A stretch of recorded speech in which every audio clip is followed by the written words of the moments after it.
Time in a workplace, all 700 employees here have been given the chance to use the technology to become more efficient.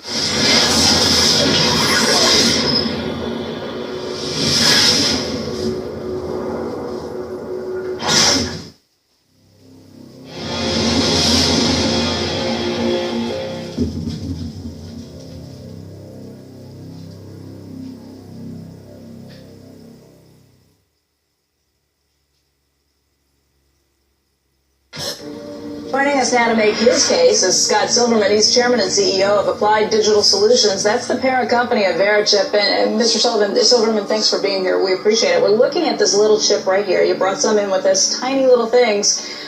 But what we heard yesterday was kind of scary. How do you react to that? Well, Becky, thanks for having us back on the air. We appreciate that very much. And obviously the comments that were made yesterday is the reason that I'm sitting here today. As you know, Verichip has been approved by the FDA as a Class 2 medical device in order to identify high-risk patients in an emergency situation.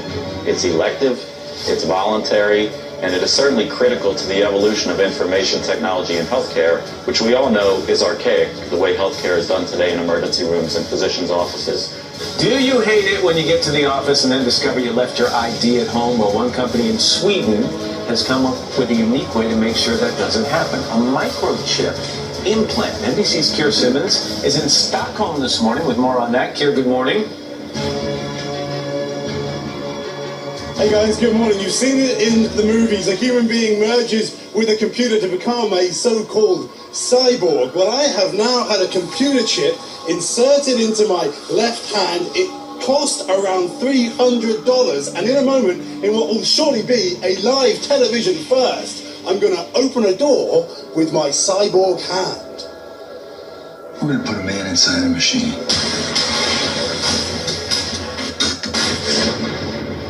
Okay, so they're not going to turn me into RoboCop, but here in Sweden, at this high-tech office block, they're going to inject a computer chip into my hand.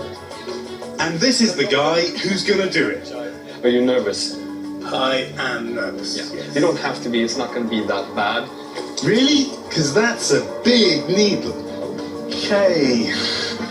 Cecilia Osterholm starts her day with this new technology. She swapped her keys for a chip in her hand that uses a radio signal to open doors. You have a chip in your hand there? That's right. It's been inserted there. Right, so that's how you open it. Just like that. So obviously what I really want to know is how much it hurts. It does hurt a little bit, but it's like a basic vaccination shot, so it's not too bad. Her office, Epicenter in Stockholm, connects big corporations like Microsoft with fast-growing companies. And for the first time in a workplace, all 700 employees here have been given the chance to use the technology to become more efficient. So if you hold the phone against my chip, Right. you'll get my contact details. Look, that's you.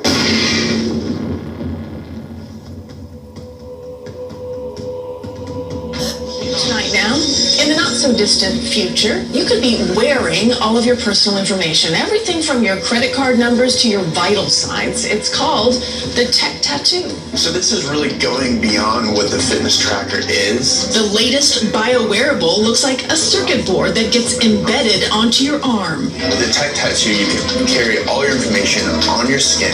Information like your identification and your credit card numbers. We carry wallets around, and they're so vulnerable. Experts say the temporary tat will also be able to monitor your vitals. They're made with electroconductive ink that contains various sensors and, in some cases, tiny microchips. Cosmetic company L'Oreal is also getting in the action with a temporary tattoo that can track UV exposure and alert you if you're in danger of burning. The future will let you leave your debit card at home. JP Morgan Chase is upgrading all their ATMs this year to let you withdraw money using your smartphone. We've come a long way from saying, I gotta go tap Mac, haven't we? It's one of hundreds of features brainstormed at the bank's Innovation Center in Columbus, Ohio.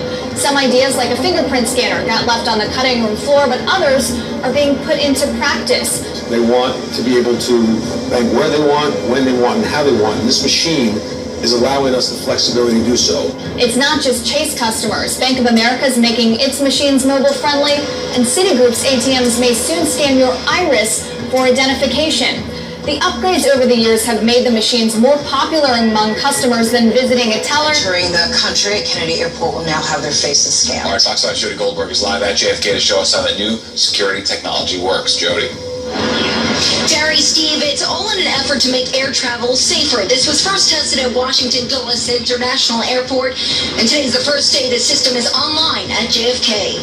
It's another tool to make sure U.S. Customs and Border Protection is keeping its citizens safe. Right now, there are 18 machines spread throughout 3 terminals at JFK. Officials say at least 500 people a day, chosen randomly, will be screened. And now the goal is to have facial comparison at all 5 international terminals here at the airport.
We've been congressionally mandated to verify the exit process, and this is a test to determine in this pedestrian environment, can we do that with this technology? Digital technology offers the promise of intimacy, amusement, and even a longer life. With the ability to do billions of calculations in our pockets, it seems we've discovered a new dimension in which everything in our lives can be improved and tracked, and then turned into money. But is convenience, profit, and surveillance the only use for these new powers? We're a multimodal biometrics identification company. We've got the world's only patent on a handheld multimodal, which means fingerprint, iris, and facial device on smartphones or on tablets. It's installed in State Department of Corrections, sheriff's offices, and local police in 47 states. It's big.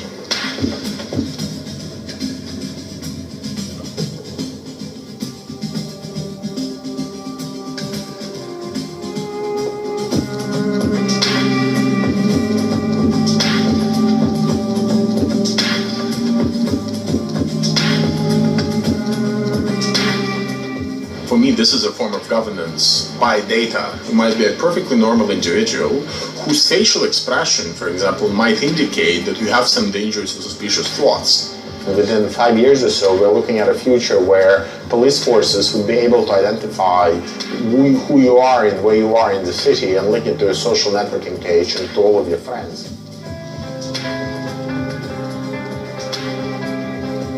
Imagine technology that truly understands you and can adjust the ambience to your mood at that moment. Technology that lets you live your life without having to think about it, and just add something extra to the little things in life. Or the big ones. Enjoy the freedom. Revolutionary smart living. Biometric tattoos are raising the bar in wearable technology, and here to fill us in on the who, what, where, when, and why is our very own Lionel of Lionel Media. Hello, sir. Can you tell us what direction is this going with the biometrics and the tattoos? These things aren't easy to take off. What's your opinion on them? Eventually what's happening is that we are being led bit by bit through, to use the Skinnerian term, from shaping through the successive approximation to ultimately having within our bodies an RFID chip that will be implanted that people will stand in line and in queues for to have, so that ultimately we will have in our bodies. Because what we're doing right now, Lindsay, is we're slowly moving towards that. We went from the desktop to the laptop to the phone to the watch, and now we're having little tattoos, little biometrics, all of them leading to the ultimate goal, and that is an RFID, a radio frequency identification or similar chip, to be placed subcutaneously. And that chip, Lindsay, will have everything about you there is. Your bank account, your GPS location, and you will do it. You will get one. Because after all, it will also have the siren call of medical information. Then one day, God forbid, not you, one day when people are found guilty of, let's say, crimes, they're not going to be put into the Hoosgow, in the pokey. No, their chip is going to be turned off and poof, they don't exist anymore. That's where all of this is going. Everything that's happening right now, think about this, it's not going to be because of the government forcing this on you. People will say, please, put this on, put this tat on, this UPC. I want to be a part of it. Thanks to technology, we can go see our favorite deceased performers live. Starting in 2016, Dean Martin will launch a national tour starting in Las Vegas. And he's not the only one who's coming back from the grave. Hologram USA, the company behind Tupac's and Martin's performances, is also developing holograms. The realm of possibilities with holograms is huge, and the subject doesn't have to be deceased or a figment of our imagination either. Jimmy Kimmel has been using hologram technology to simultaneously host his show from Los Angeles and Nashville during the Country Music Awards in the past 2 years. Beam me up, Andy. Here we go. I think I have to spin around for this to really work. And in 2011, Mariah Carey performed a special Christmas concert in 5 different European locations at once. So maybe this means someone will create an NSYNC hologram and send it out on a national tour. I'm holding out hope on that one. Then there's this story tonight. A new billboard along a Colorado interstate is raising eyebrows. Take a look at this. As you can see, the sign says, "Go ahead, skip church, just be good for goodness sake." A group called American Atheists put up the billboard. They insist the sign is not an attack on Christmas. Heather Roten cried tears of joy when she first saw this memorial bench dedicated to her 16-month-old son, Mason. It sat near the playground at Elkin Municipal Park, where Roten used to bring her sons every week. They had a blast down here. But the bench that was just put in on Saturday, 3 months after Mason's death, was removed on Monday. One day we come down here with this beautiful bench, tears of joy, and now it's being taken away. Her husband's former classmates from Elkin High School got the bench made and put it in, but were told by town officials that it couldn't stay because of this Bible verse from Psalms 127. All right, Brian, a Madison-based organization is filing a complaint against a Northern Illinois high school football team over a photo of a coach leading his team in prayer. Now, the latest event happened in Naperville, Illinois. A photographer actually captured this photo of the Naperville Central High School football players before a November game. They fire a high school coach because he prays with his team before and after the games. Yet the NFL and everybody else this weekend says, let's silence, let's pray for the victims. And you're talking about if you're not going to allow all prayer, then how could you allow some prayer? I just think it speaks to the hypocrisy that we're seeing. It's crazy to me that this man who's a football coach has a right to come in after the game to pray, and he's suspended. But yet, when tragedies happen, when these horrible things happen, when someone is ill, when it's something that's out of our control, we always feel like we have the need to go to a higher power and pray. All I'm saying is that, look, we have to choose. Is God the God who we look to for comfort during tragedies? Is he the God who can control all those things? Or is he the God that we don't even trust for our daily lives and allow someone to pray?